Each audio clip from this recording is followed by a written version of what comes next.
Namaskar. I'm continuing with my lecture on feminist theory, but I'll go over again. It will be a bit repetitive, but there will be some new things also on gender identity development. Why this is important is because on this a whole lot of our discussion on genocide and Hindu genocide will be based on. And now let's talk about this. I want to show a little illustration of how Freud conceives of human growth and development. The central point in Freud is the libido, which is the life force, energy. Some people have said it's sexual energy. It's not so easy to understand it. It's a psychic force. Remember the word psyche, the Greek word. It means the soul or the mind. So it's a force, it's a psychic force, it's a life force, etc. And for Freud, who is a biological determinist, meaning that our biology determines our identity, which was later refuted, is housed at different points of time in the growth or development of a child. The libido is housed in the different points of the body, which means that the pleasure center, the life force center are at different body parts in different times of growth and development. The first is oral. Everything is centered around the mouth. The child gets pleasure by sucking. Then the anal. The entire pleasure is centered around the penis or the phallus or the genitals. At these two stages, there is no gender differentiation. There is no concept of identity, according to Freud. It is in the third stage that gender development identity develops around what he calls, this is his very famous thing, castration complex. We talked about all of this. I'm just going into details. Now here there is a desire towards what? We always have a desire towards the other, the object. Here's a controversy in Freud.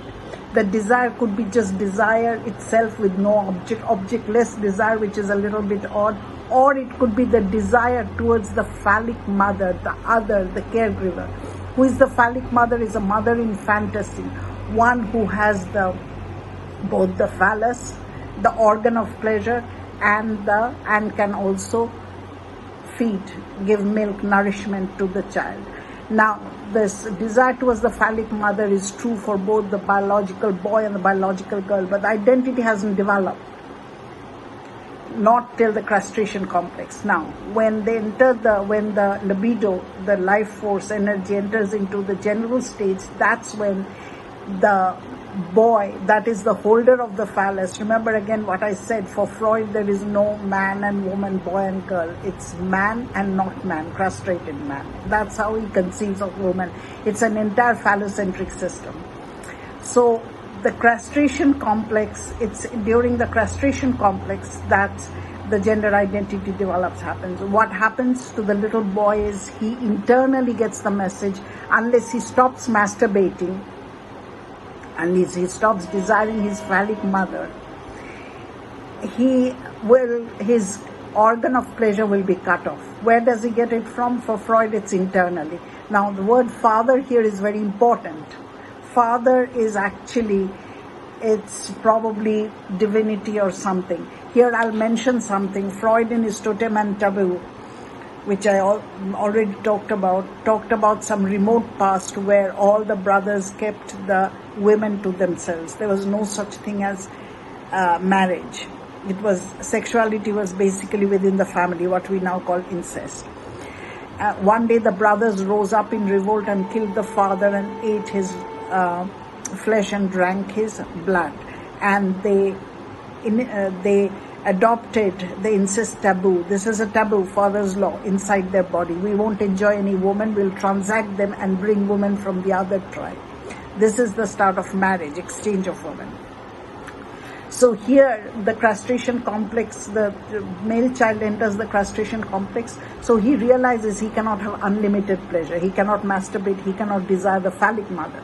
So what he does is he represses his desire. Why does he do it? Because the message that he gets is If he desires the phallic mother, if he masturbates, he goes after unlimited pleasure, then his organ of pleasure will be cut off. There is a limit to everything. There is a boundary to everything. He possesses the phallus now. He consolidates his male identity. But his initial desire never went away. It goes into the unconscious. See, for Freud, as the conscious mind is born, the unconscious is also born. When there is the self, there is always the other. And we have to understand this. So what the self desire is very opposite to what the unconscious desire. And this is very interesting because I'll talk a little bit about Lacan and how he plays with this. With the little girl, it's very different. Now she is bisexual, polysexual. In these two stages, there is no difference. When she enters this stage, since she doesn't have a phallus, how can she enter into castration complex? We are only scared of losing what we have. For her, she thinks it's already been castrated, as I said before, and it's through her own sins. Now, there is a second psychical castration that happens to the little girl. That is, mother is not the phallic mother. She doesn't have the phallus, that's why she cannot give me the phallus. So she starts hating mother and everyone like mother, which is actually, for many feminists, the basis of patriarchy. Women hating women, all those who are like them. So she runs to father to get the phallus, father doesn't give it. She runs back to mother, mother doesn't give it.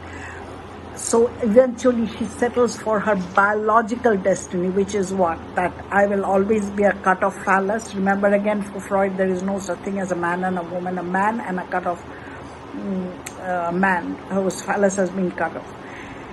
And she takes this as her own fault. So she takes father's rape, beating and so forth, but it doesn't give her the phallus. So she substitutes that initial desire, this is very important for feminist theory, to a desire for baby from father or father substitute. And she transfers her erotic zone from the clitoris. This is very important. The clitoris is for the little girl, according to Freud, the cut-off phallus. And she transfers it to a bloody hole, the vagina, which is actually a non-phallus, a bloody hole. And then she desires the baby. The baby is the substitute for the phallus. That's in her conscious mind. But in her unconscious is the desire for the phallus.